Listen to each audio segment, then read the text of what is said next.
Fala aí, pessoal. Hoje vou te contar uma das maiores histórias da minha vida.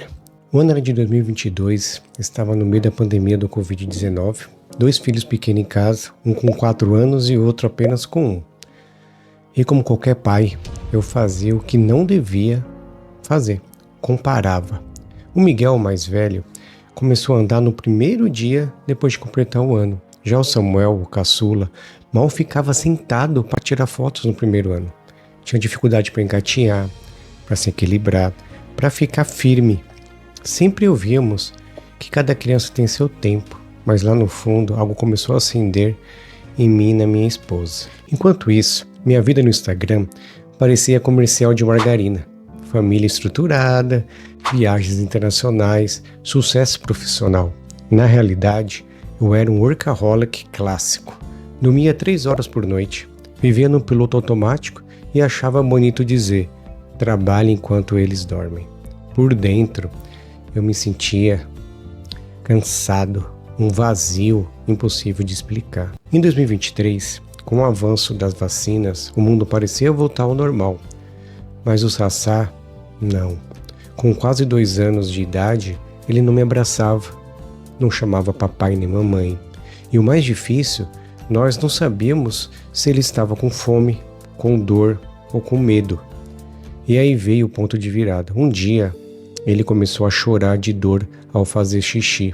Corremos para o pronto-socorro. O médico diagnosticou uma infecção urinária simples, tratada com antibióticos, mas recomendou: depois, procure um urologista com foco em nefrologia. Eu nem sabia que era isso. A nossa pediatra, a doutora Lilian, que acompanha os meninos desde o Miguel, nos indicou um dos melhores especialistas do Brasil. Enquanto isso, por causa do atraso do desenvolvimento, ela também orientou procurarmos um neurologista. Em março de 2023, o Samuel tinha 1 ano e meio. Ele tentava andar, mas o desequilíbrio era nítido. Entramos no consultório da neuro. Antes mesmo de abrir a boca e explicar o que acontecia, pelo olhar dela a gente já entendeu que algo estava errado. Ela pediu uma bateria de exames. E aqui, quem é pai ou mãe vai me entender. Fazer exames com uma criança tão pequena é um sofrimento. Para fazer tomografia precisa sedar. Para fazer ressonância, anestesia. E a cada procedimento é um medo novo, é um risco novo. O resultado veio. Uma parte do cérebro dele, o responsável pelo equilíbrio espacial, era menor do que deveria ser para a idade dele.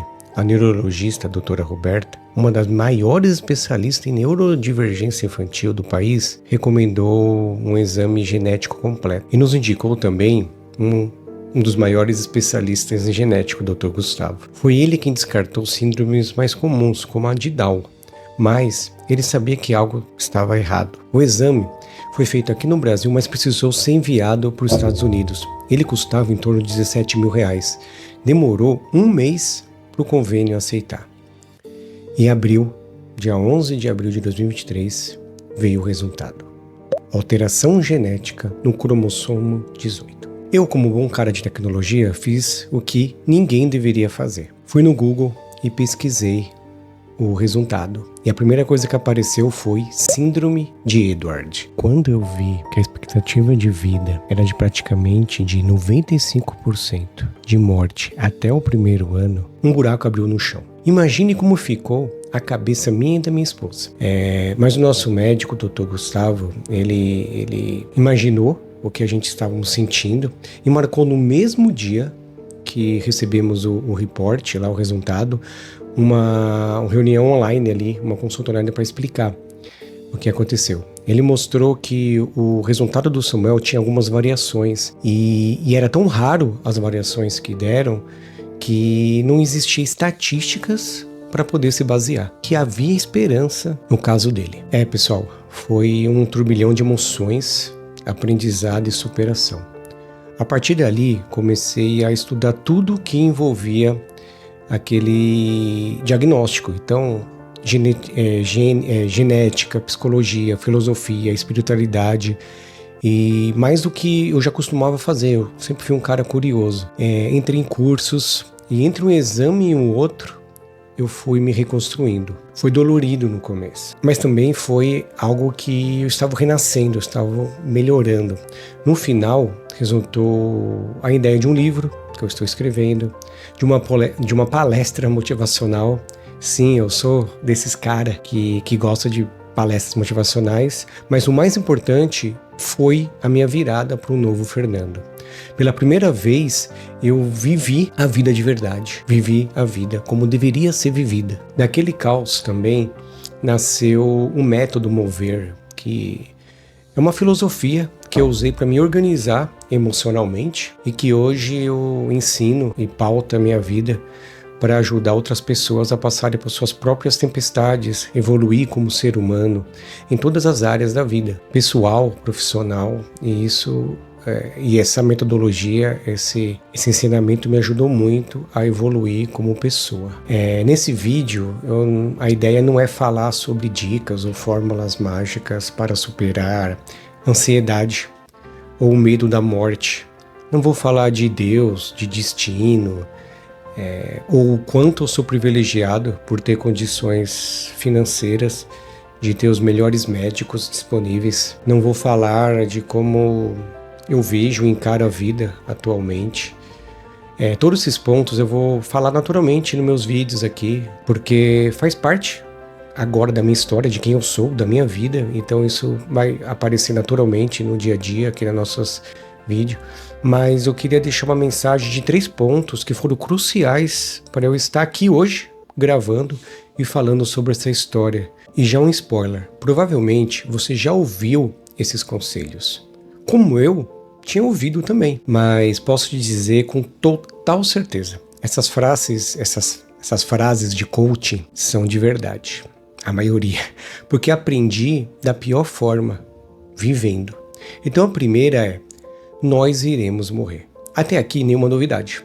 Mas quando algo acontece na nossa vida, que você sente o cheiro da morte, que pode acontecer hoje e realmente hoje, você vê o mundo de uma forma diferente.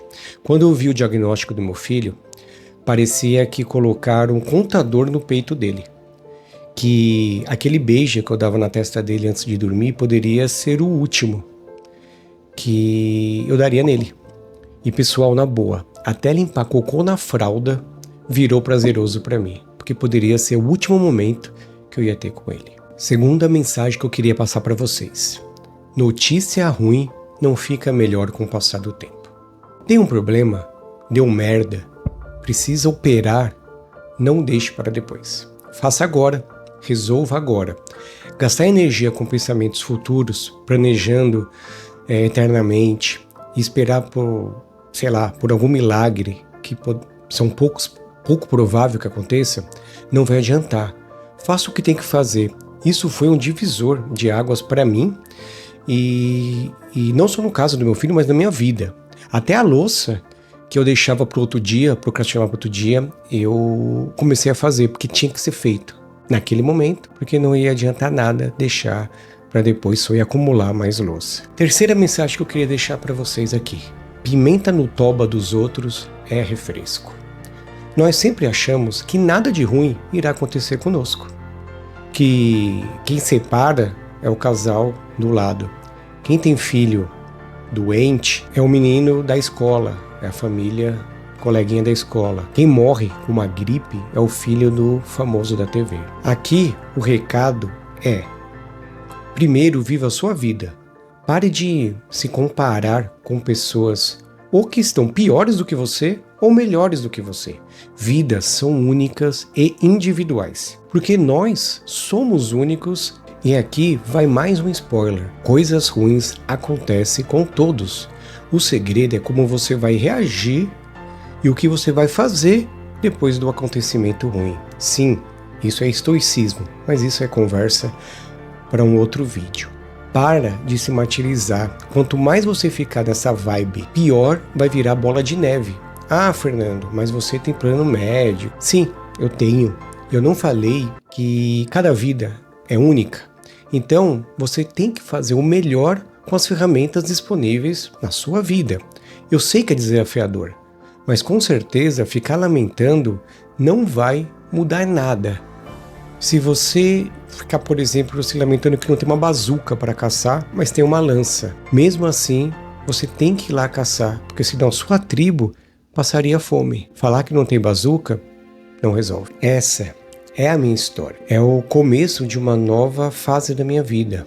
Hoje, eu não sou mais o executivo viciado em performance.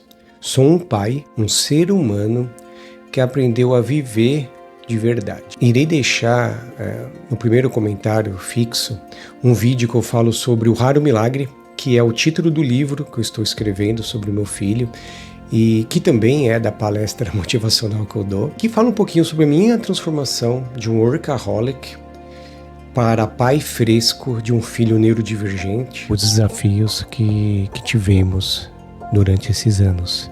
Operação de mais de 6 horas de duração no rim do Samuel, terapias, exames intrusivos, mas a ideia desse vídeo aqui era mostrar um pouco do geral e não achar culpados, não se lamentar, mas também não romantizar a situação.